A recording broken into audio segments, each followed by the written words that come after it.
What up, friends? How are you doing? So, I wanted to do a really quick video. I watched some of Miss Jazzy and what she had to say about the allegations, and I just wanted to say something really fast.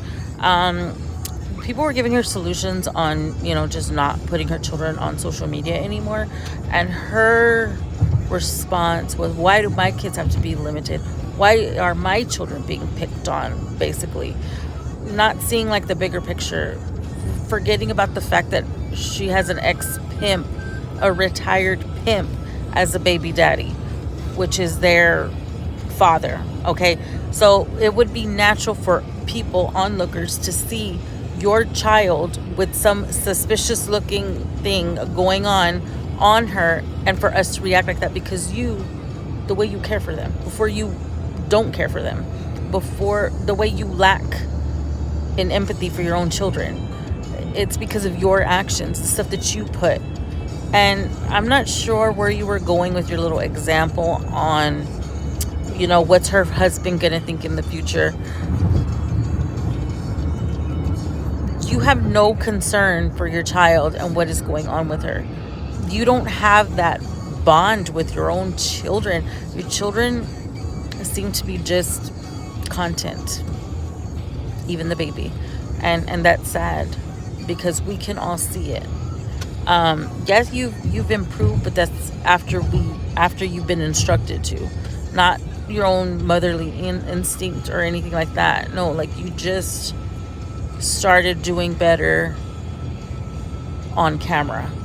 We don't know what goes on in your house, but it was out of concern for the children.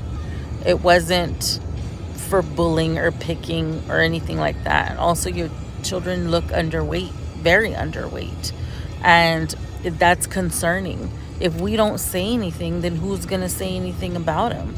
You're the parent. You're supposed to care about your children, and if you don't, who is? Who's going to speak for them? And if down the line something happens to them, we're all going to feel guilty for not saying anything, so we have to speak up. And also, I wanted to say, her mom is, works for the state. And I will say, here in San Antonio, I have known people to know people in that work for the state that can cut corners and get you, like, for example, like, one person in one department will know somebody on the Section 8 list, and they'll cut you in front of the line just because they're related to somebody. I know somebody that could get you more benefits. I don't know anybody, but I've heard of it going on. So the fact that her mom may have been saving her this whole time, I'm not surprised, because that does happen here in San Antonio. I once knew somebody who knew somebody who knew somebody who can get you up on the Section 8 list. The fuck? That's why the list is 5 years long. Like, you can never get through. I think when I bought my house, they finally called me. And I'm like, thanks, but I don't need it anymore, thankfully. But yeah, there are people like that in Texas that do cut the line for people because they work for the state. Like, you scratch my back, I'll scratch your back, type of thing. So when I was hearing that in a Podcast Bay's video, that does happen here in Texas. It sure does.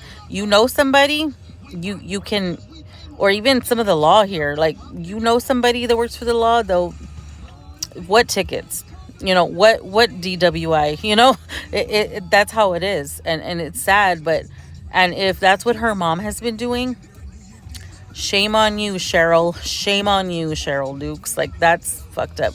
Because if this whole time those kids have been abused, you're up shit creek, bitch. You're up shit creek, because you're a sick ass person if you want to do that to babies. If you want to allow that behavior, if us strangers can see it, what the fuck? What the fuck? You're the grandmother. You're allowing it. You're allowing this shit to happen. We can see it. We only see a few minutes out of the fucking day. And it hurts me to watch those kids. It hurts me to see that. And when they're with their dad, they're whole new kids. Like, that's not a fucking coincidence. Y'all are fucking sick if y'all are allowing that shit to happen, and you want to tell us shit for pointing it out. No, fuck y'all, bitches. Because if you're gonna let that happen to kids, fuck y'all. We're going to keep on talking about it because y'all are sick ass motherfuckers. Y'all are sick for letting it happen and for happening this long. And they've been calling CPS and nothing ever happens because her mom fucking works for the state. It happens. It fucking happens. And that's fucked up. And I hope all y'all motherfuckers go to hell for that shit. You know? Fuck y'all. Bye.